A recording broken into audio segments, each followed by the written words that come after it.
When I was 9 years old, I learned that silence has a weight to it. Not the peaceful kind you find in libraries or early morning walks, but the heavy kind that presses against your chest until you forget what breathing freely feels like. My father wasn't absent. That would have been easier to explain. He was there, physically present in our cramped two-bedroom apartment in Detroit, Michigan. You could hear him moving around at all hours, the creak of floorboards in his study, the occasional slam of a cabinet door, the low murmur of phone conversations that always seemed urgent but never about anything good. Dad was a day trader, or at least that's what he called himself. He'd sit in front of 4 computer monitors, watching numbers flash and change, his face illuminated by that blue-white glow that made him look ghostly. He told people at the grocery store, at the bank, at parent-teacher conferences when he bothered to show up, that he worked from home managing investments. Made it sound respectable, almost boring. What he didn't tell them was that he'd been fired from his actual finance job 3 years earlier. That the money he was trading was borrowed from credit cards, from my college fund, from his brother Marcus. That every win was immediately swallowed by the next loss, and every loss demanded he chase it with more borrowed money, more desperate bets, more certainty that this time would be different. By the time I was 9, I had already figured out which bills needed to be paid first. Electric came before cable because you couldn't see the numbers on the trading screens without power. Internet came before groceries because you couldn't make trades without connection. Rent came last because the landlord, Mrs. Patterson, would give us until the 15th of the month before starting the eviction process, and Dad always promised he'd have money by then. He never did. I learned to cook when I was 7. Not because anyone taught me, but because hunger is a powerful teacher. I started with cereal, which doesn't really count as cooking, but I remember feeling so proud that I could pour the milk without spilling, that I could eat breakfast without bothering Dad during market hours. Then I graduated to ramen noodles, then canned soup heated in the microwave, then eventually real meals cobbled together from whatever was cheapest at the corner store. My specialty became what I called whatever pasta, boiled noodles with whatever sauce or vegetables or protein I could find. Sometimes it was just butter and salt. Sometimes it was ketchup and frozen peas. Once, memorably, it was grape jelly because I'd misread a recipe for sweet and sour sauce and didn't realize my mistake until I'd already stirred it in. I ate it anyway. Wasting food felt like a sin when you never knew when you'd have more. School was my escape and my torture. Escape because for 7 hours a day, I could pretend to be normal. I could sit in math class and focus on long division instead of wondering if we'd have electricity when I got home. I could read stories in English class about families that ate dinner together, went on vacations, had conversations that weren't about money or stress or why can't you just understand that I'm working on something big? But school was torture because of the questions. Why didn't my dad come to the fall festival? Why didn't I have money for the book fair? Why did I wear the same 3 outfits in rotation, washing them in the bathtub when Dad forgot to pay the laundromat? Why did I always volunteer to clean the classroom during lunch, staying inside while other kids played? Definitely not because I was trying to avoid the cafeteria where I couldn't afford to buy food. My 3rd grade teacher, Mr. Harrison, was the first person to really see me. Not the version I presented. The quiet, well-behaved girl who always had her homework done and never caused trouble. But the real me underneath. The one who was tired all the time. Who flinched when he raised his voice, even when he was just being enthusiastic about science experiments. Who hoarded pencils and paper in my desk like they were precious gems because I never knew when we'd be able to afford school supplies again. One day in October, he asked me to stay after class. My stomach dropped. Had I done something wrong? Was he going to call Dad? That was always my biggest fear. That someone would call Dad during market hours and interrupt a trade and he'd lose money and it would be my fault. But Mr. Harrison just smiled and handed me a brown paper bag. Inside were granola bars, string cheese, apple slices in a container, and a juice box. I packed too much lunch today, he said. Would hate for it to go to waste. We both knew he was lying. Mr. Harrison brought the same turkey sandwich and apple every single day. But I took the bag and whispered, "Thank you," and tried not to cry because kindness, when you're not used to it, feels like swallowing broken glass. After that, there was always extra food. Always something in a brown paper bag with my name on it, sitting on my desk when I came back from using the bathroom or getting water. Mr. Harrison never made a big deal of it, never drew attention. Never made me feel like charity. Just fed me week after week, keeping me going. At home, Dad was getting worse. The calls from debt collectors started around 6 in the morning and continued until 9 at night. He stopped answering the phone, so they started calling our neighbors, Mrs. Patterson, even the elementary school office. I'd come home to find notices taped to our door. Final warnings, court summons, threats of repossession. He'd rip them down and throw them away without reading them. Vultures, he'd mutter. They don't understand. I'm about to break even. Just need one more week, one more good trade. Then we'll pay everyone back and they'll see I was right all along. One more week turned into one more month turned into one more year. His system never worked. The big win never came. We fell further and further behind, and I got better and better at being invisible, at managing things a 9-year-old shouldn't have to manage, at pretending everything was fine. I became an expert at forgery by age 10. Had to be. Permission slips, absence notes, any form that needed a parent's signature, I did them all. Studied Dad's handwriting until I could replicate it perfectly. My version was actually neater than his, more controlled. His real signature had gotten shaky over the past year, his hands trembling from stress and too much coffee and not enough sleep. The parent-teacher conferences were hardest. I'd intercept the notices, tell Dad they'd been canceled. Then I'd show up myself, carrying a folder of my homework and test scores, ready to explain why my father couldn't make it. Work emergency. Couldn't get time off. Really wanted to be here. So sorry. Next time for sure. Most teachers bought it. A few looked skeptical but didn't push. Mr. Harrison knew the truth. I'm pretty sure, but he played along. Asked me questions about my work, told me I was doing great, said to tell my dad hello. Then he'd press another bag of food into my hands as I left, and I'd carry it home like treasure. The worst part wasn't the hunger or the fear or the responsibility. It was the loneliness. I had no one to talk to about any of it. Dad was unreachable, lost in his screens and his trades and his desperate certainty that he was one big win away from fixing everything. Mom had left when I was 4, and I barely remembered her. Just a blur of blonde hair and the smell of lavender perfume and the sound of slamming doors. I had no siblings, no grandparents, no aunts or uncles who stayed in touch. Dad's brother Marcus had stopped taking his calls after the 3rd time Dad promised to pay him back and didn't. My mom's family never approved of Dad in the first place, and after she left, they wanted nothing to do with us. So, it was just me. 9 years old, managing a household, rationing food, forging signatures, lying to teachers, pretending everything was okay. Carrying weight that would have crushed most adults, somehow keeping myself upright through sheer force of will and the naive belief that if I could just be good enough, responsible enough, quiet enough, Dad would eventually notice me and things would get better. They didn't get better, they got worse. Winter came to Detroit like a punishment. The kind of cold that seeps through walls and windows, that makes your bones ache, that turns your breath to visible clouds even indoors. Our apartment had always been poorly insulated, but that year it felt like living in a freezer. The heat got shut off in December. Dad swore it was a mistake, that he'd paid the bill, that the utility company had screwed up. He'd fix it first thing Monday morning. Monday came and went. The heat stayed off. I learned to sleep in layers.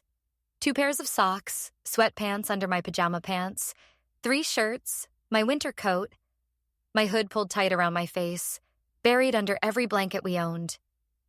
Sometimes I'd wake up in the middle of the night and couldn't feel my fingers or toes. I'd flex them over and over, terrified they'd fall off from frostbite, until circulation slowly returned with a painful prickling sensation. School became even more essential. Not just for the education or the escape, but for the basic warmth. I'd arrive early and leave late, savoring every moment in a building with functioning heat.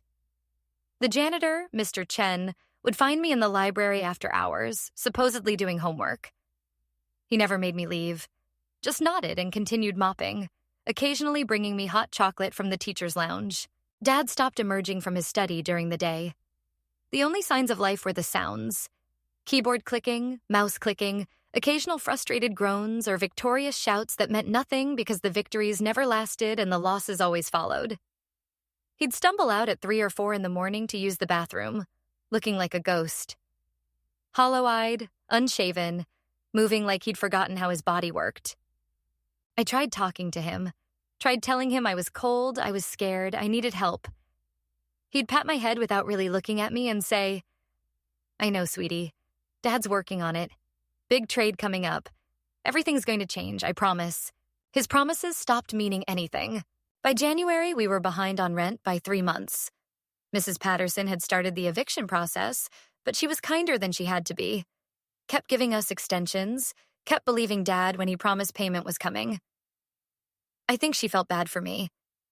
Sometimes she'd invite me into her apartment for tea and cookies, asking questions about school and my friends and whether everything was okay at home. I lied so smoothly it scared me. "Yes, everything's fine. Dad's just really busy with work. We're doing great. Thanks for the cookies, these are delicious. Can I have the recipe?" I'd like to make them for Dad. She knew I was lying. But what could she do? Call child services? Report neglect? She'd be sentencing me to foster care, and in her mind, a neglectful parent was better than no parent at all. So she let me lie, and she kept giving us extensions, and she slipped me food when she could. Leftover casseroles, fresh bread, fruit that was about to go bad anyway. The electricity got shut off in February. No warning, no final notice that I saw anyway. Dad had probably thrown it away unread. I came home from school to a dark apartment. The eerie silence of no humming refrigerator. No computer fans, nothing. Just cold and dark and quiet. I found Dad in his study, sitting in front of his dead monitors, staring at the blank screens like they might spontaneously turn back on through force of will. He didn't look at me when I came in, just said, very quietly, "They turned it off." "I know," I said. "I need to trade. I need to check my positions. I have money in active trades right now. I need to see what they're doing. I need..." His voice was rising, panic creeping in. "The library stays open until 8, I told him. "You can use their computers." He looked at me then. Really looked at me for the first time in weeks. Saw me standing there in my coat because the apartment was so cold. Saw my face, thinner than it should be. Saw something in my expression that finally broke through his obsession. "When did you get so grown up?" he asked, and his voice cracked on the last word. I didn't answer because I didn't know how to tell him that I'd been grown up for years, that I'd been the adult in this house since before I understood what being an adult meant. Instead, I just said, "You should go to the library. Check your trades. I'll be okay here." He left. Didn't even grab his coat, just walked out in his flannel shirt and jeans, desperate to reconnect with his addiction. I sat in the dark apartment and let myself cry for the first time in months. Not loud, dramatic crying. Just silent tears running down my face while I hugged my knees to my chest and tried to remember what normal felt like. That night, I slept at my friend Jasmine's house. I'd been avoiding sleepovers because I was afraid people would ask questions about my home life, but I couldn't face another night in that freezing, dark apartment. Jasmine's mom, Ms. Rodriguez, picked us up from school in her warm minivan and drove us to their house in the suburbs, and the contrast was so stark it felt like traveling to another planet. They had heat. They had light. They had a refrigerator full of food and a pantry stocked with snacks. They had a living room where people actually lived, sat on the couch together watching TV, talking and laughing. They had dinner together at a table, passing dishes family style, everyone sharing about their day. I couldn't stop staring. Couldn't stop trying to memorize every detail of what normal looked like. Ms. Rodriguez noticed my fascination with the dinner table and asked if we didn't eat together at home. I lied and said we did, but Dad worked late. She didn't believe me. I could see it in her eyes, but she just smiled and offered me seconds of enchiladas, and I took them gratefully. That night, sleeping in Jasmine's warm bedroom on an air mattress with actual blankets, I made a decision. I couldn't do this anymore. Couldn't keep pretending. Couldn't keep managing everything alone. Couldn't keep lying. I needed help. Real help. And I needed to be brave enough to ask for it. The next morning, after Ms. Rodriguez dropped us off at school, I went straight to Mr. Harrison's classroom. He was there early, like always, grading papers at his desk. When he saw me in the doorway, he smiled. "Morning, Maya. You're here early. Mr. Harrison, I need to tell you something," I said. My voice shook. And I need you to promise not to get mad. His smile faded. He put down his red pen and gave me his full attention. I could never be mad at you. What's wrong? So, I told him. Everything. The gambling, the shut-off utilities, the cold apartment, the hunger, the forged signatures, the lies. It all came pouring out like water from a broken dam. 3 years of secrets and stress and fear flooding Mr. Harrison's classroom while he sat there listening. When I finished, I was crying again. I'm sorry, I said. I'm sorry I lied. I'm sorry I forged my dad's signature. I'm sorry Maya, stop. Mr. Harrison came around his desk and knelt so we were at eye level. You have nothing to apologize for. Nothing that's happening is your fault. Do you understand me? None of this is your fault. But I should have told someone sooner. You were trying to survive. You were trying to protect your dad and yourself. That's not wrong. That's actually incredibly brave. He paused. But you're right that you need help. And I'm going to make sure you get it. He made a phone call. Then another. By lunchtime, there was a woman named Jennifer Lynn in the principal's office, introducing herself as a social worker from Child Protective Services. She had kind eyes and a gentle voice, but I was terrified anyway. Everyone knew what CPS meant. Foster homes, being taken away, losing everything familiar, even if everything familiar was terrible. Jennifer explained that she wasn't there to punish anyone. She was there to help.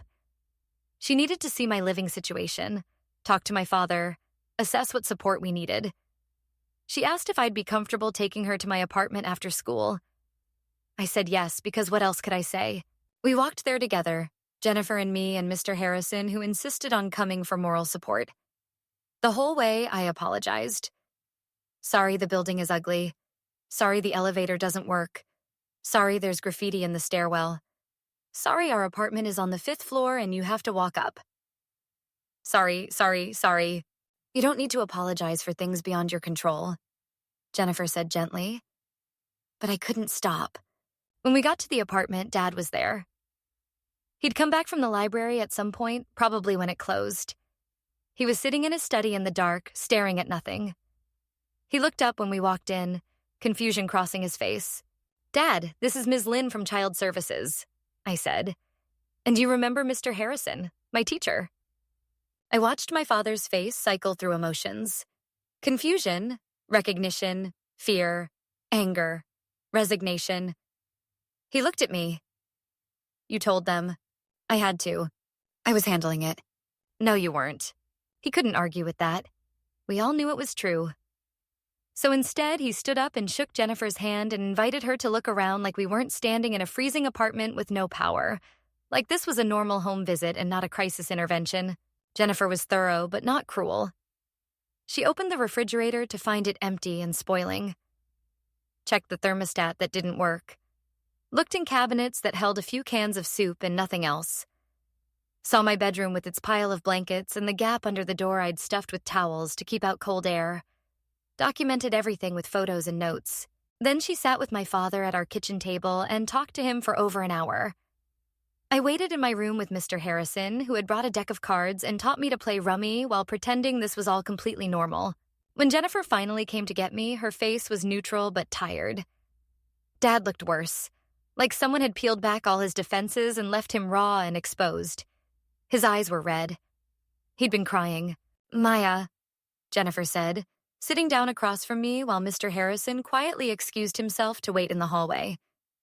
Your dad and I have been talking about what's best for you. He loves you very much. Do you know that? I nodded, throat tight. But he also recognizes that right now he's not able to provide a safe, stable environment. The gambling addiction has gotten severe, and he needs professional help to address it. He's not going to jail, is he? I asked, terrified. No, nothing like that. But there are some changes that need to happen. She pulled out a folder of papers. Your dad has agreed to enter a treatment program for gambling addiction.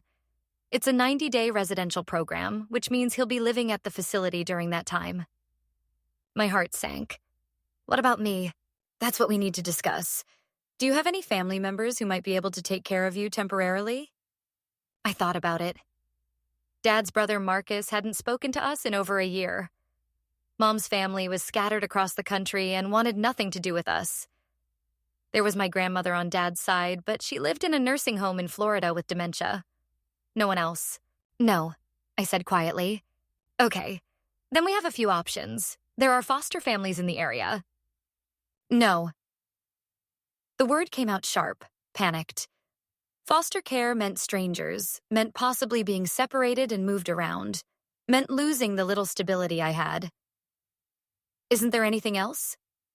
Jennifer and my dad exchanged a look. Dad spoke up, his voice hoarse.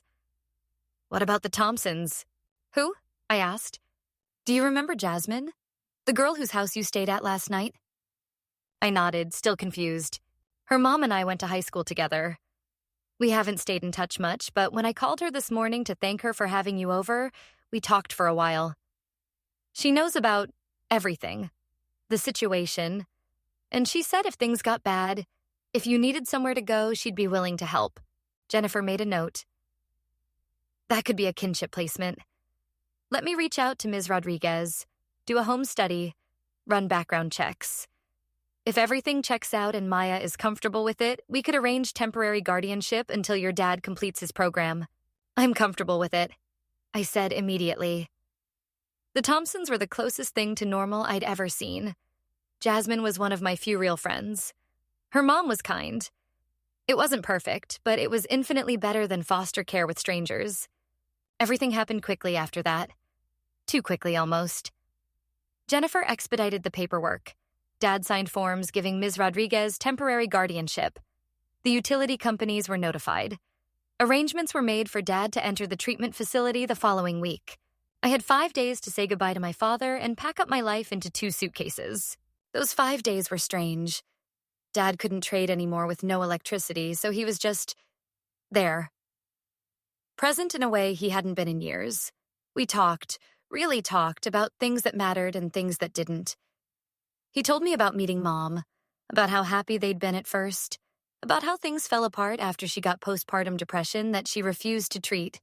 He told me about his job, how good he'd been at it, how the stress and the pressure got to him, how he started making a few trades on the side for fun, how fun became obsession, became addiction faster than he realized. He told me about the moment he got fired, how ashamed he felt, how he'd been sure he could trade his way back to success and never have to admit failure. I thought I could fix it before anyone noticed, he said. Thought I could win it all back, get a new job, and no one would ever know I'd messed up. But it doesn't work that way. The more I lost, the more I needed to win. The more I needed to win, the bigger risks I took. The bigger risks, the bigger losses. It's a cycle, Maya. A trap. And I walked right into it and took you with me. Why didn't you ask for help? I asked. Pride, shame, fear. Take your pick. I kept thinking I could handle it alone, that asking for help meant admitting I'd failed as a father, as a man, as a provider. Stupid, right? Because by trying to handle it alone, I failed worse than if I'd just asked for help in the first place. On my last night in the apartment, Dad made dinner. Well, tried to. He didn't really know how to cook, but he'd gotten Ms. Rodriguez to buy groceries with money she'd loaned him, and he was determined to make me a proper meal. We ended up with burnt chicken and undercooked rice, but we ate it together at our kitchen table, and it was perfect because it was us, together, trying. I'm sorry, Maya, he said as we ate, for everything, for putting you through this, for making you grow up too fast, for not being the father you deserved, for... Dad, stop. I reached across the table and took his hand. It was still shaking slightly, probably would for a while as his body adjusted to stress and reality without the escape of trading. I know you're sorry, and I forgive you. Just get better, okay? Really better. Not just for me, but for you. He squeezed my hand, tears streaming down his face. I promise. I'm going to do this right. I'm going to finish the program, get therapy, find a real job, get our life back on track. And when I do, when I'm ready, I'm going to prove to you that I can be the dad you always needed. The next morning, Ms. Rodriguez picked me up in her minivan. Mr. Harrison came too, helping carry my suitcases. Dad stood in the doorway of our apartment, watching us load my things into the car. Before I got in, I ran back and hugged him as tight as I could. "I love you," I said. "I love you too, baby girl. So much. More than you'll ever know." Then I got in the car and we drove away. And I watched my father get smaller and smaller in the side mirror until we turned a corner and he disappeared. I didn't know it then, but it would be 94 days before I saw him again. Living with the Thompsons was like stepping into a different dimension. Everything was so normal, so easy, so filled with routines and structures that I'd never experienced. They had dinner together every night at 6:30 p.m. Every night. Ms. Rodriguez would call dinner time, and everyone would come to the table. Her husband, Carlos, from his workshop in the garage. Jasmine and her little brother, Diego, from their rooms. And me, from wherever I was usually hiding, still not quite believing I was allowed to take up space in someone else's home. They said grace before meals. Not long, elaborate prayers, just a simple moment of gratitude. The first time they did it, I sat there with my eyes closed, listening to Carlos thank God for food and family and safe homes, and I had to bite my lip to keep from crying. Breakfast was at 7 a.m. before school. Real breakfast. Eggs, toast, cereal, fruit, juice. Not just whatever I could scrounge together. Ms. Rodriguez would pack lunches for all three of us kids, and I'd stare at mine in amazement. Sandwich, chips, fruit, dessert. A note saying, "Have a great day." She packed a note for me, like I was her daughter, like I belonged. Homework time was right after school, 3:30 to 5 p.m. We'd all sit at the dining room table together, working on our assignments while Ms. Rodriguez made dinner and helped anyone who got stuck. I'd never had homework help before. Never had someone check my answers or explain concepts I didn't understand. My grades, already good from sheer determination, got even better. Bedtime was 9 p.m. on school nights. Ms. Rodriguez would come tuck us in, Jasmine in her room, Diego in his, and me in the guest room that they'd hastily converted into my bedroom. She'd sit on the edge of my bed, ask about my day, and kiss my forehead before turning out the light. "Sweet dreams, mija," she'd say, and I'd curl up in my warm bed under my soft comforter and marvel at the fact that I didn't have to sleep in my coat anymore. But adjusting wasn't easy, even with all that comfort. I kept waiting for the other shoe to drop. For Ms. Rodriguez to realize I was too much trouble and send me back. For Carlos to resent the extra mouth to feed. For Jasmine to get tired of sharing her family with me. For something to go wrong because good things always went wrong in my experience. I hoarded food in the beginning. Couldn't help it. Would sneak granola bars and crackers from the pantry and hide them in my room, under my bed, in my closet, in my backpack. My lizard brain still convinced that scarcity was coming, that I needed to prepare for the inevitable moment when the food ran out. Ms. Rodriguez found my stash 2 weeks in. I was terrified she'd be angry, that this would be the thing that proved I was too damaged to fit into their normal family. But she just sat on my bed and said very gently, "Maya, honey, you don't have to hide food. There's always enough. You can eat whenever you're hungry. You can take snacks whenever you want. You don't have to be afraid." "I know," I said, even though I didn't. My body didn't believe it yet. My instincts were still in survival mode. "How about this?" she suggested. "Let's move some snacks into your room officially. A basket on your dresser where you can keep granola bars, crackers, whatever you want. That way you have your own supply, but you don't have to hide it. Sound good?" I nodded, throat tight with emotion. She hugged me and I let myself lean into it, soaking up the warmth and comfort of being held by someone who actually wanted to hold me. The basket helped. So did therapy. Jennifer had arranged for me to see a counselor named Dr. Patel who specialized in kids who'd experienced neglect and trauma. I went twice a week after school, Ms. Rodriguez driving me there and waiting in the reception area, working on her laptop while I talked to Dr. Patel about everything I'd never been able to talk about before. Dr. Patel taught me words for things I'd experienced: parentification, neglect, emotional trauma, financial abuse. She explained that what happened wasn't my fault, that children aren't supposed to take care of their parents, that I deserved better than what I'd gotten, that healing was possible but would take time. She taught me coping mechanisms for anxiety, breathing exercises, grounding techniques, how to recognize when I was spiraling into old patterns of hypervigilance and fear. She gave me homework, journaling about my feelings, practicing positive self-talk, identifying my needs, and learning to ask for help. That last one was hardest. Asking for help felt impossible. I'd been so trained to manage everything alone, to not be a burden, to not need anything from anyone. But Dr. Patel was patient. She'd role-play scenarios with me. What would I say if I needed help with homework? How would I ask if I wanted to talk about something bothering me?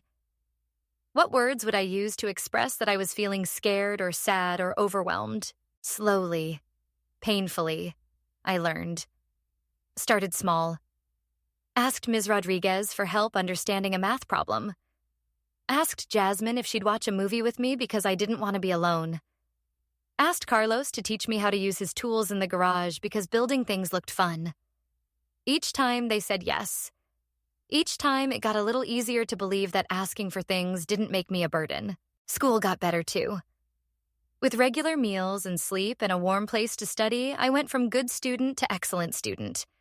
My grades jumped from A's and B's to straight A's. Teachers started nominating me for academic competitions. I joined the math club and the debate team. Found out I was actually pretty good at both when I wasn't exhausted and distracted by survival. Mr. Harrison was thrilled. He'd check in with me regularly, asking how I was adjusting, if I needed anything, how my dad was doing. I'd give him updates. Dad was in treatment, doing well according to Jennifer's reports. He was attending therapy sessions, participating in group support, working through his addiction. He'd sent me a few letters apologizing again, telling me he was proud of me, promising he was getting better. I kept those letters in a box under my bed. Read them sometimes when I missed him. When the anger at what he'd put me through softened into the simple, complicated love of a daughter for her father. He'd hurt me, but he was still my dad. And part of me wanted him to get better, wanted to believe in his promises, wanted to think that maybe, somehow, we could have a second chance at being a real family. 3 months passed faster than I expected. I settled into the rhythm of life with the Thompsons, started calling their house home without thinking about it, stopped hoarding food, stopped flinching at raised voices, stopped apologizing for taking up space. I gained 12 pounds, healthy weight that Dr. Patel and Ms. Rodriguez celebrated because I'd been severely underweight. I learned to laugh without feeling guilty about it, to play without waiting for permission, to just be a kid, and then Dad's 90 days were up. Jennifer called Ms. Rodriguez to schedule a meeting. Dad had successfully completed the program, had a job lined up at a financial firm, not as a trader, but as an administrative assistant. Lower pay and status, but with a stable salary and no access to trading platforms. Had found an apartment, small but clean, with utilities already set up in his name.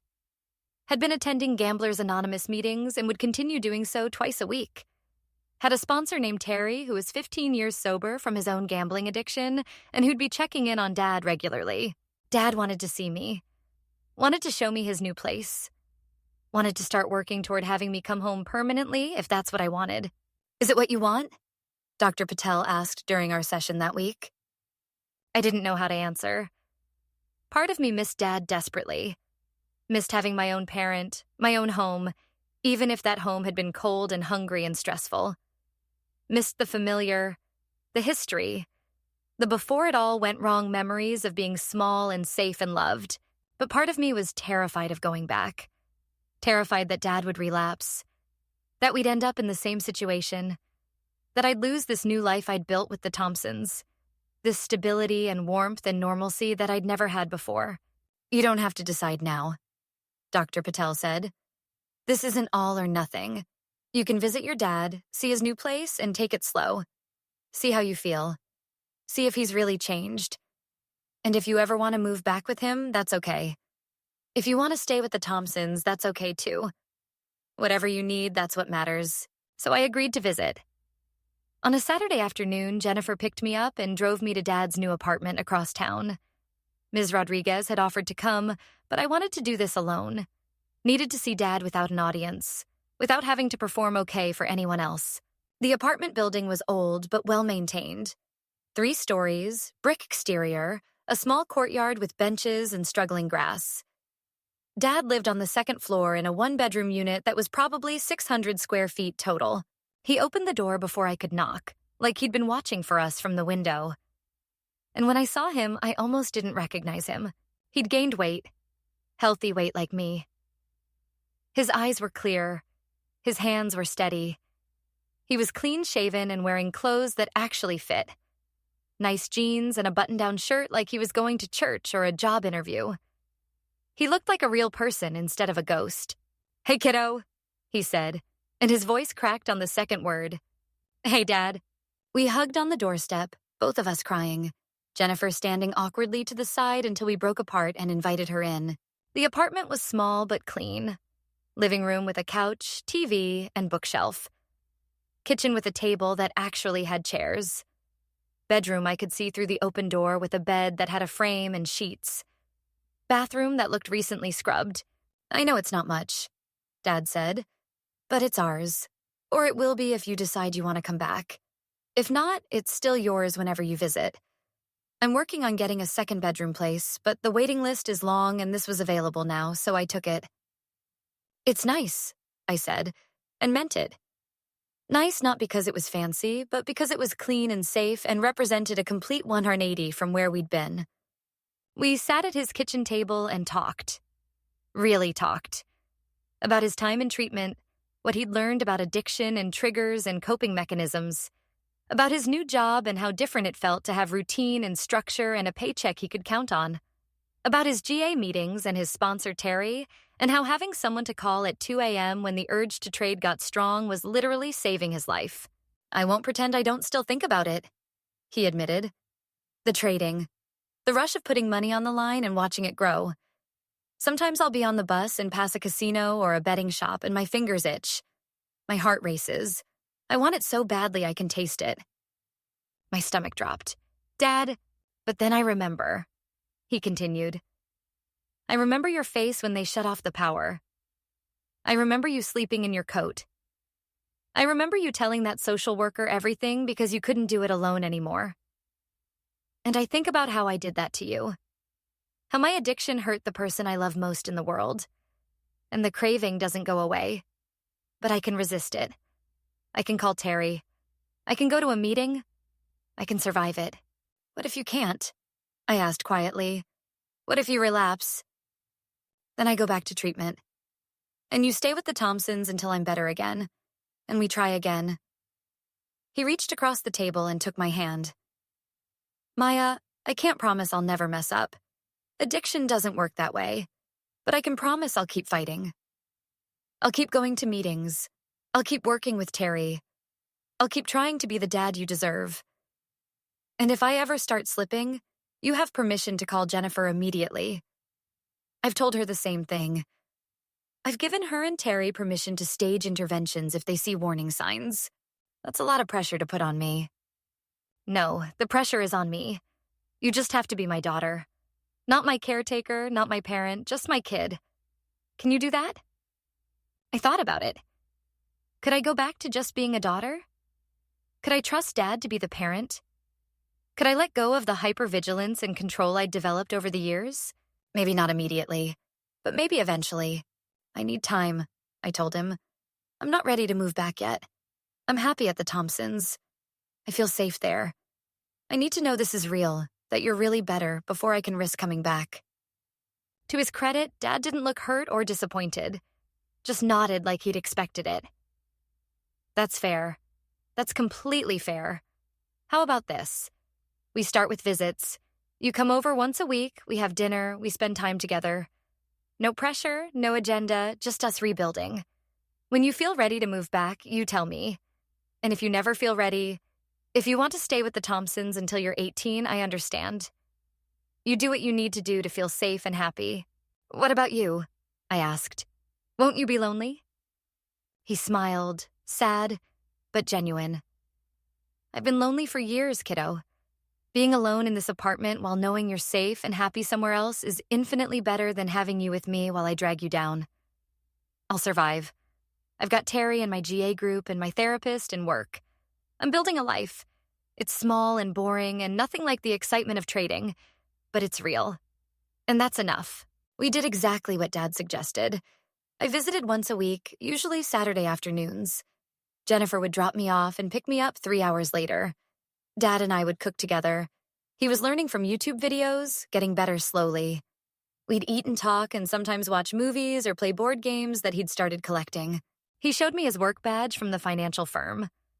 Told me about his coworkers, his boss who was strict but fair, his daily routine of taking the bus to work and sitting at a desk answering phones and filing paperwork.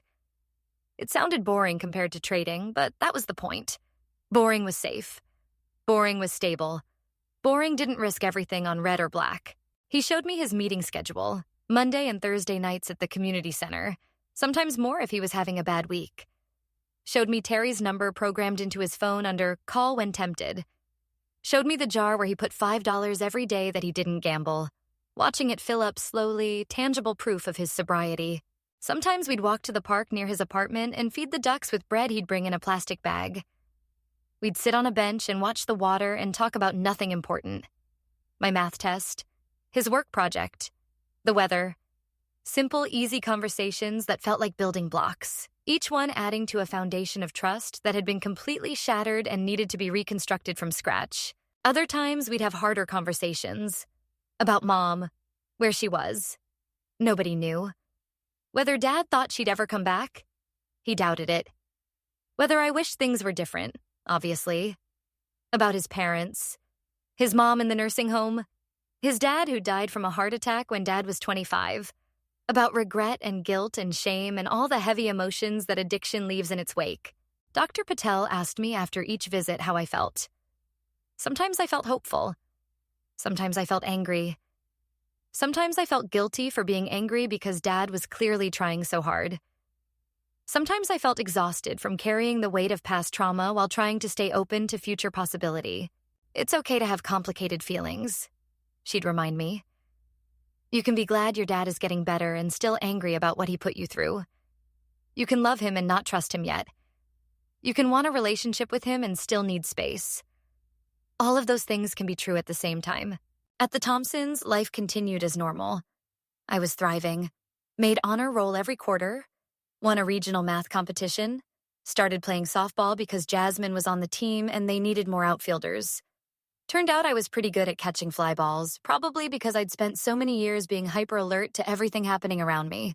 Ms. Rodriguez treated me like one of her own kids, yelled at me when I forgot to clean my room or talked back, hugged me when I did well on tests, came to my softball games and cheered embarrassingly loud when I caught a ball. Bought me a dress for the 8th grade spring dance and took pictures like a proud mom while Carlos gave me a fake stern talk about being home by 10 p.m. I called her Julia sometimes when I felt brave. She'd told me I could. You can call me Ms. Rodriguez if that's comfortable, she'd said, or Julia if you want, whatever feels right. I wasn't ready to call her Mom. That felt like a betrayal of my actual mother, wherever she was, and of Dad who was working so hard to be a real parent. But Julia felt okay. Friendly without being presumptuous. Loving without being replacement. The question of where I'd live long-term hung over everything. Legally, Julia still had temporary guardianship. Dad had completed his program, but Jennifer and the courts wanted to see sustained recovery before considering returning me to his custody. 6 months became 9 months, became a year. Dad never pushed, never demanded, just kept showing up to his job, his meetings, our weekly visits, kept filling his sobriety jar, kept seeing his therapist, kept being the reliable, stable, boring version of himself that I'd never known, but was slowly learning to trust. I turned 13 at the Thompsons. Julia threw me a real birthday party with balloons and cake and 10 of my friends from school. Dad came, bringing a present wrapped in paper covered in math equations because he remembered me saying I liked geometry. It was a book about famous mathematicians, inscribed with, "To my brilliant daughter. I'm so proud of you. Love, Dad." I cried when I read it. Not sad crying, just overwhelmed by the normalcy of it all. A birthday party. A present. A dad who showed up. Things that should have been ordinary but felt miraculous after years of having nothing. That night, after everyone left and I was helping Julia clean up, she asked if we could talk. We sat at the kitchen table, The same one where I'd done homework and eaten breakfast and slowly learned to trust that food and love were abundant instead of scarce. Maya, I know the situation is temporary, she started. And I know you and your dad are working on your relationship. But I want you to know that you have a place here for as long as you need it. If you want to go back to your dad, we support that. If you want to stay here, we'd love to have you. And if you want something in between, living here but visiting your dad regularly or moving back and forth, we can make that work too. What do you want? I asked. She smiled. I want you to be happy and safe, whatever that looks like. Carlos and I have talked about it a lot, and honestly, we love having you here. You fit with our family. Jasmine loves having you as a sister. Diego worships you. We've started thinking about making this permanent if that's something you'd want. My heart clenched. Like adoption? Not necessarily. Your dad is still your dad. But maybe something like legal co-guardianship where you live here but maintain your relationship with him. Or just extending our current arrangement indefinitely. I don't know exactly what it would look like, but I wanted you to know that leaving isn't inevitable. You're not just here temporarily. You're here as long as you want to be. I couldn't speak. Could only nod while tears ran down my face. Julia hugged me, and I let myself imagine a future where I didn't have to choose. Where I could have both. A stable home with Julia and her family, and a repaired relationship with my dad. Where I could be a daughter without being a caretaker, a kid without being the adult, a person without having to be responsible for everyone else's well-being. That week, I talked to Dad about it during our visit. Explained what Julia had offered. Watched his face carefully for signs of hurt or anger or betrayal. He just nodded slowly. That sounds good, kiddo. You're not mad? Mad? No. Relieved, actually. He set down the spoon he'd been using to stir spaghetti sauce. Maya, I know I'm getting better. I know I'm doing the work. But I also know that I messed up badly enough that you'll probably never fully trust me again. At least not the way you did when you were little. And that's okay. That's the consequence of my actions. Dad, let me finish. The Thompsons can give you stability I'm still working toward. They can give you a family unit with 2 parents and siblings. They can give you a childhood that doesn't revolve around my recovery. And I want that for you. I want you to have everything I couldn't provide. But what about us? We're still us. We'll still have our weekly visits. We'll still have our relationship. But you won't be depending on me for everything, and I won't be trying to prove I'm recovered by taking on full custody before I'm ready. It takes the pressure off both of us. We can just focus on being father and daughter instead of worrying about living situations and legal custody and whether I'm stable enough. So you think I should stay with the Thompsons? I think you should do whatever makes you happiest. If living with them full-time while visiting me regularly makes you happy, do that. If you want to come back to me, do that. If you want to try splitting time, we'll figure it out. There's no wrong answer here, Maya. Whatever you choose, I'm going to support it and keep working on myself. I thought about it for days. Talked to Dr. Patel, to Julia, to Jasmine, who promised she'd never get tired of sharing her family with me. Talked to Mr. Harrison, who was now my guidance counselor at the middle school and who'd been following my journey the whole time. In the end, I chose to stay with the Thompsons. Not because Dad wasn't getting better. He was. Not because I didn't love him. I did. But because their house felt like home in a way our apartment never had. Because I needed stability and routine and the knowledge that utilities wouldn't get shut off and food would always be available. Because I was 13 and finally getting to be a kid, and I didn't want to give that up yet. Dad took the news with grace. I'm proud of you for knowing what you need, he said. And I'm grateful you still want me in your life. Always, I promised. You're still my dad. And you're still my greatest accomplishment, even if I accomplished it badly at first. We'll figure out the rest as we go. So that's what we did. Julia filed for long-term guardianship with Dad's full support. I continued living with the Thompsons, calling Julia by her first name and slowly, hesitantly starting to call Carlos Papi, like Diego did because he treated me like a daughter, and it felt right. Jasmine and I shared clothes and secrets and fights over the bathroom like real sisters. Dad and I kept our weekly visits. They became the highlight of both our weeks. A few hours where we could just enjoy each other's company without the weight of past trauma overshadowing everything. He came to my softball games, sitting in the bleachers next to Julia and Carlos, cheering when I caught a ball. He came to my band concerts when I started playing clarinet in 8th grade. He showed up consistently, proving through actions instead of promises that he was a different person than the one who'd let me down before. His 1-year sobriety chip from GA came with a party at his apartment. Terry was there, and Dad's coworkers, and his therapist, and Julia's whole family, and me. We ate cake, and Dad gave a speech about how the hardest thing he'd ever done was admitting he had a problem and asking for help. "I lost everything," he said, looking at me. "But by losing everything, I found out what really mattered. And now I'm building it back. Slowly. The right way. 2 years of sobriety. 3.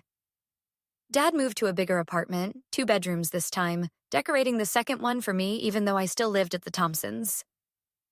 "So you have your own space when you visit," he explained. I started staying over some weekends, testing the waters of spending more time with him. It was okay. Good, even. He'd wake me up with pancakes on Saturday mornings. We'd go to GA meetings together sometimes, and I'd sit in the family support group listening to other kids talk about their parents' addictions. He'd help me with homework, and I'd help him figure out his smartphone because he was terrible with technology. But I always went back to the Thompsons after a day or two, relieved to return to the chaos of a full house, to fighting with Jasmine over what to watch on TV, to Diego asking me to play video games with him, to Julia's hugs and Carlos's terrible dad jokes. That was home. Dad's apartment was a second home. A place I loved because I loved him, but not the place where I felt most myself. And everyone was okay with that. Dad didn't guilt me. Julia didn't feel threatened. I got to have both relationships without either one diminishing the other. By the time I started high school, I'd been living with the Thompsons for nearly 4 years. Julia and Carlos officially adopted me during my sophomore year, with Dad's blessing and full participation. He walked me down the aisle at the courthouse adoption ceremony, tears streaming down his face, then sat next to me while I signed papers making the Thompsons my legal parents. "You're giving me away?" I asked him beforehand, trying to joke but coming out choked. "I'm giving you to people who can give you what I couldn't," he said. "That's not losing you. That's loving you enough to let you have the family you deserve." My last name changed from Thompson Rodriguez, hyphenated to honor both families. At school, I'd introduce my parents as my mom and stepdad when talking about Julia and Carlos, and my dad when talking about my father. Most people were confused by my family structure, but I didn't care. It worked for us. That's all that mattered. High school was good to me. Better than good. I thrived academically, socially, emotionally, made varsity softball as a freshman, joined math league and debate club and student government, got elected class secretary, then treasurer, then vice president, made real friends who invited me to parties and sleepovers and mall trips. I got my first real crush on a guy named Marcus. Funny enough, same name as Dad's brother. Asked him to the winter formal, went on awkward first dates to movies and ice cream shops. Had my first kiss in his mom's driveway after he walked me to the door, both of us blushing and giddy and terrible at it, but not caring because it was sweet and innocent and normal. Julia had to sit me down for the dating talk. Carlos gave Marcus the stern father speech when he picked me up. Jasmine helped me pick out my dress and did my makeup. Diego made fun of me for being nervous. It was perfect in its absolute normalcy. Dad heard about Marcus and asked to meet him. "I know I'm not your primary guardian," he said, "but I'm still your father. I want to meet this boy." So Marcus came to dinner at Dad's apartment, sweating bullets, while Dad asked him about his grades and his college plans and his intentions toward me. I was mortified. Marcus was terrified. Dad was living his best dad life, finally getting to do normal father things like interrogating his daughter's boyfriend. Afterward, Dad gave his approval. He's a good kid, smart, respectful. His handshake could use work, but that's fixable. Then, more seriously, "Are you happy?" "Yeah, Dad, I am." "Good. That's all I ever wanted." Marcus and I dated for a year before breaking up amicably because we were 16 and growing in different directions. My next boyfriend was less sweet but more exciting. My first girlfriend after that was sweet and exciting. I figured out I was bisexual and came out to my families, both of them, and was met with love and acceptance, and Carlos making awkward jokes about now having to give the dating speech to twice as many people. College applications started junior year. I had good grades, good test scores, good extracurriculars. I could apply anywhere. My guidance counselor said I had a real shot at top schools if I wanted them. But where did I want to go? Close to home so I could see my families regularly? Or far away to prove I could be independent?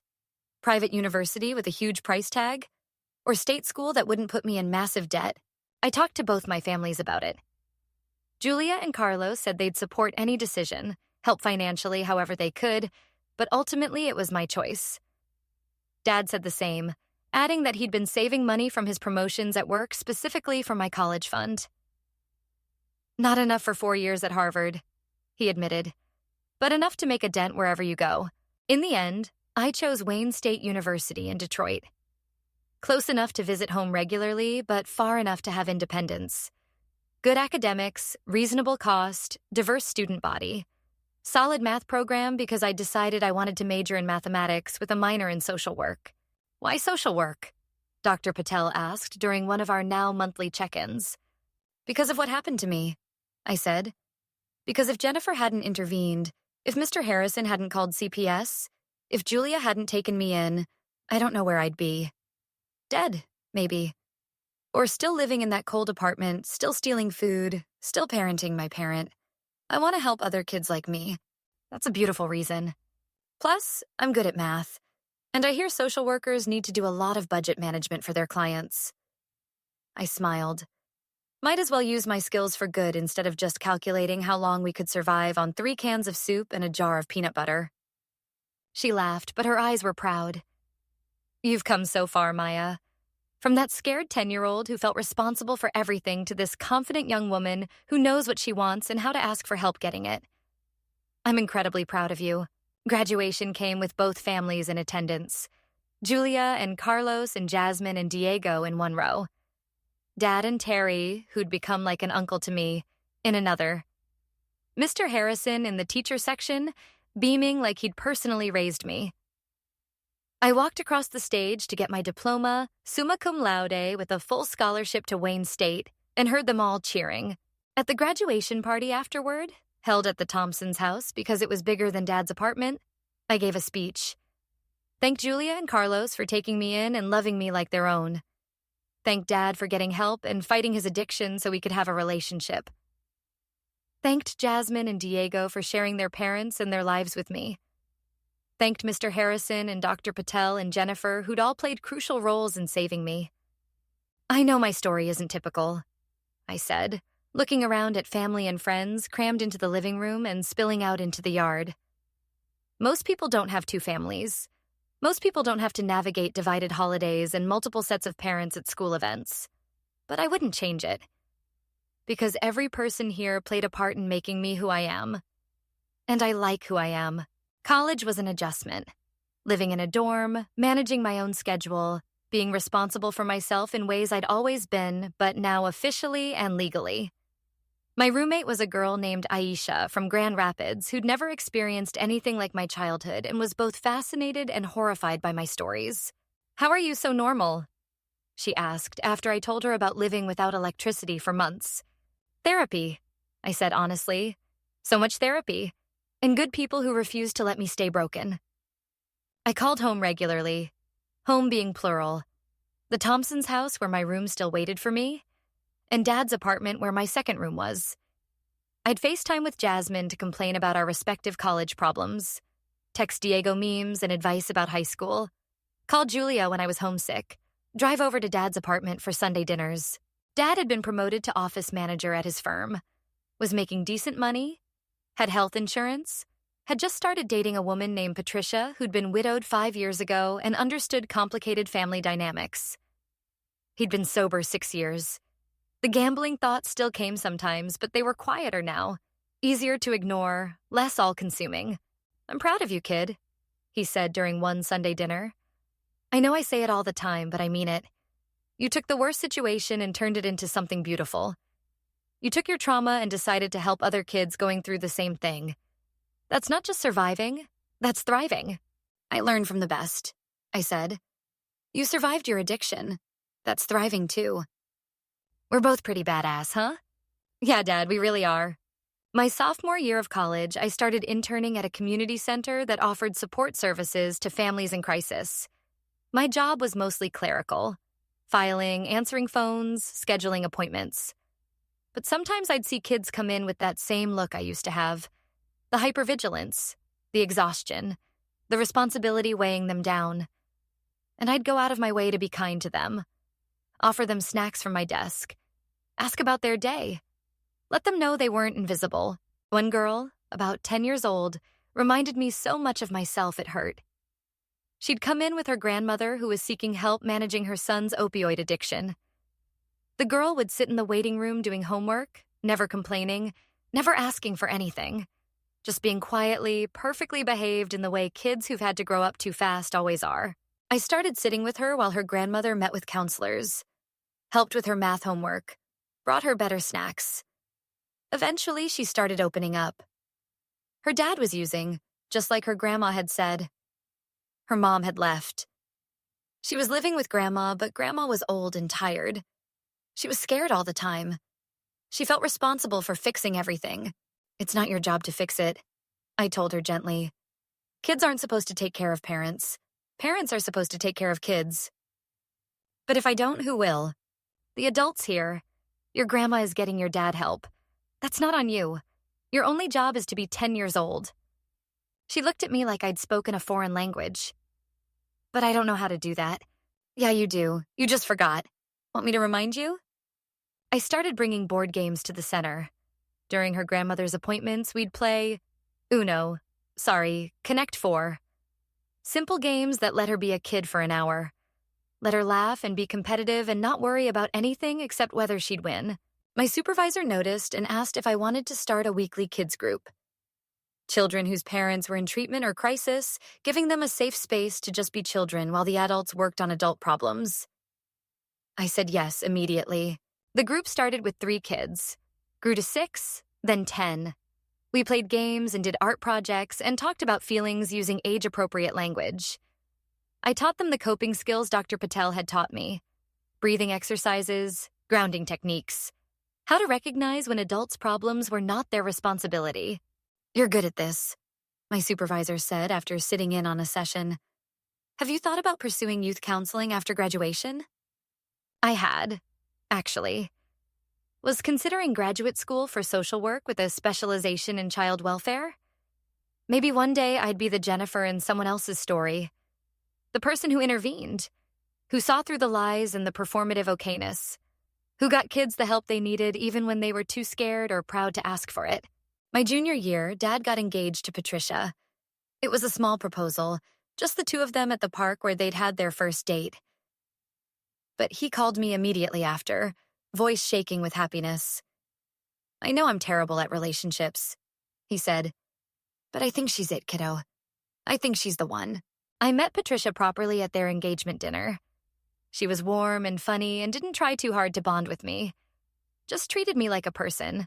Asked about college, talked about her own kids, grown adults now with kids of their own, and made it clear she wasn't trying to replace anyone.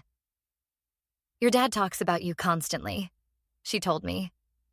I feel like I already know you. He talks about you a lot too, I said. I'm glad he found you. He deserves to be happy. So do you, Maya. And from what I hear, you're building a beautiful life. The wedding was 6 months later. Small ceremony at a community center, GA friends mixing with work colleagues and family.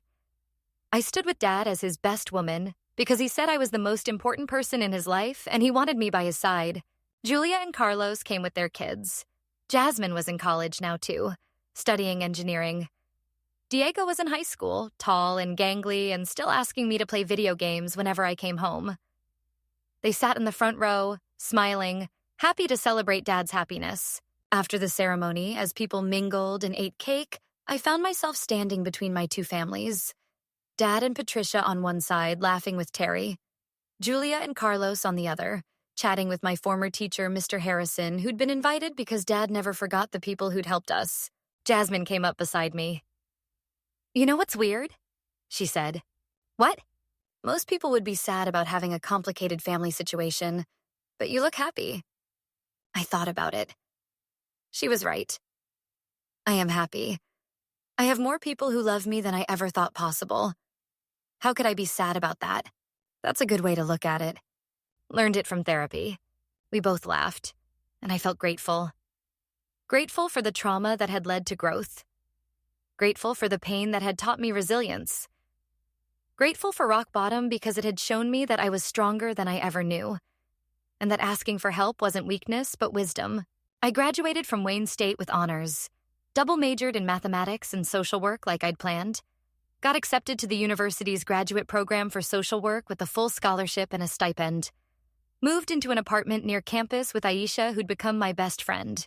My first real job out of grad school was at a children's advocacy center. I worked with kids removed from homes due to abuse or neglect, helping them navigate the foster system, connecting families with resources, advocating for the best placements.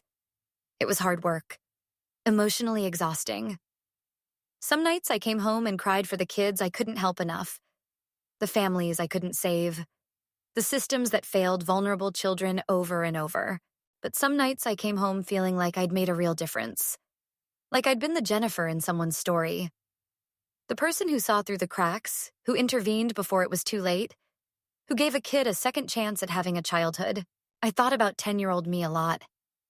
The girl who'd been so proud of taking care of herself, who'd thought she was mature when really she was just traumatized, who'd believed that love meant sacrifice and responsibility meant never asking for help. I wished I could go back and tell her that everything would be okay, that she'd survive, that she'd thrive, that her story would have a happy ending even if it took years to get there. Since I couldn't do that, I told other kids instead, reminded them that their parents' problems weren't their responsibility, that asking for help was brave, not weak, that they deserved to be children, to play and laugh and make mistakes without the weight of adult problems on their shoulders. Dad retired at 62, after 18 years at the financial firm. 18 years of steady employment, of showing up every day, of doing boring work that kept him stable. We threw him a retirement party at his house. The house he and Patricia had bought 3 years earlier, 3 bedrooms with a yard and a garage, the kind of place he'd always wanted but never thought he'd achieve. I'm proud of what I built, he told me, looking around at the party guests. Not rich, not famous, not special, but stable. Real. Mine. That's more than I thought I'd have after everything I threw away. You built more than a house, Dad. You built a life, a good one. So did you, kiddo. Better than mine. Better than I could have ever given you on my own. We both built lives, different ones, but both good. He hugged me, and I hugged him back, and I realized that forgiveness wasn't a single moment. It was years of small moments, years of him showing up, years of me learning to trust again, years of both of us doing the work to repair what had been broken. I got married at 28 to a woman named Samantha who worked as a teacher and understood complicated family dynamics because hers weren't simple either. We had both families at the wedding, Dad and Patricia, Julia and Carlos and Jasmine and Diego's new wife Maria and their baby. The wedding party was huge because we'd both collected so many people who mattered along the way. Dad walked me down the aisle again, like at the adoption. "This is the last time I give you away," he joked. "You're not giving me away. You're gaining a daughter-in-law." I'm not good at math, but I'm pretty sure I still end up down one daughter. You never lose me, Dad. That's not how this works. Samantha and I bought a house near Wayne State because I'd been promoted to supervisor, and she'd gotten a permanent position at a school nearby. We talked about kids, whether we wanted them, how we'd raise them, what kind of parents we'd be. I was terrified of messing them up the way I'd been messed up. But Samantha reminded me that awareness was half the battle, that knowing what not to do was just as important as knowing what to do. "You're going to be a great mom," she said. "You've spent years helping other people's kids. You'll be amazing with your own." What if I'm not? What if I pass on trauma? What if I'm too overprotective because of what I went through? Then we'll do therapy, like you always do. You'll get help, like you always do. And our kids will be lucky because they'll have a mom who understands struggle and resilience and the importance of asking for help. We had our first child at 30, a daughter we named Elena Julia, after my mother, wherever she was, and Julia Thompson, who'd been more of a mother to me than my biological one ever had. Holding Elena for the first time, I understood my father's past failures in a new way. Understood how easy it would be to mess this up, to let your own problems overshadow your child's needs, to fail at being the parent you wanted to be. But I also understood that awareness was protection, that recognizing the possibility of failure meant you could guard against it, that having support systems, Samantha, both my families, my therapist, my friends, meant I'd never have to do this alone. Dad met his granddaughter when she was 2 days old, held her with shaking hands, tears running down his face, unable to speak for a full minute. When he finally found words, he said, "She's perfect. You're going to be so much better at this than I was. You did fine in the end, Dad." In the end, yeah. But the beginning and middle were pretty rough. So I'll do better in the beginning and middle. That's how progress works. Every generation gets a little better at this than the last. Elena grew, became a toddler, then a preschooler. We gave her everything I'd never had: stability, routine, 2 involved parents, grandparents, and aunts and uncles who doted on her. But we also gave her what I did have: resilience, the knowledge that asking for help was okay, the understanding that life was complicated and family was what you made it. She called Dad Grandpa Ray, and Julia Abuela Julia, and Carlos Abuelo Carlos, and Patricia Grandma Tricia. She had 4 sets of grandparents if you counted Samantha's parents. She had uncles and aunts and cousins. She had family dinners and birthday parties and holidays where we'd alternate between houses because there were too many people who loved her to fit in one place. "Your family is weird," she told me when she was 6, matter of fact and unconcerned. "Yeah, it is. Is that okay?" "Yeah, I like it. More people means more presents." I laughed. "That's one way to look at it. Plus, everybody loves me. That's nice." "It is nice. You're very loved, Elena. Were you loved when you were little?" I thought about how to answer honestly without traumatizing her. Not always in the way I needed to be. My dad was sick for a while, and that made things hard. But he got better, and now I have lots of people who love me, just like you do. Is that why you help sick families at work? Yeah, baby, that's exactly why. By the time Elena started elementary school, I'd been promoted to director of the Children's Advocacy Center. It had been 20 years since Mr. Harrison first gave me that bag of food, 18 years since Jennifer intervened, 17 years since Julia took me in, 2 decades of healing and growth and building a life I was proud of. I still saw Dr. Patel occasionally, though now it was every few months instead of twice a week. I still had bad days where the old fears crept in, checking my bank account obsessively, hoarding food in my pantry, waking up in a panic thinking the electricity was shut off even though we owned our house outright and had never missed a bill. But mostly I had good days. Days where I dropped Elena off at school and went to work helping families and came home to dinner with Samantha. Days where I called Dad just to chat about nothing important.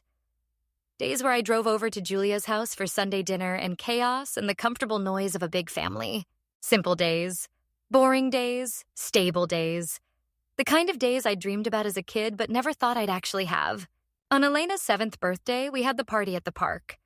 Both families came, plus her friends from school, plus some of the kids from my work because Elena had asked if they could come too. "They don't have big families like me," she'd said, "so they can share mine."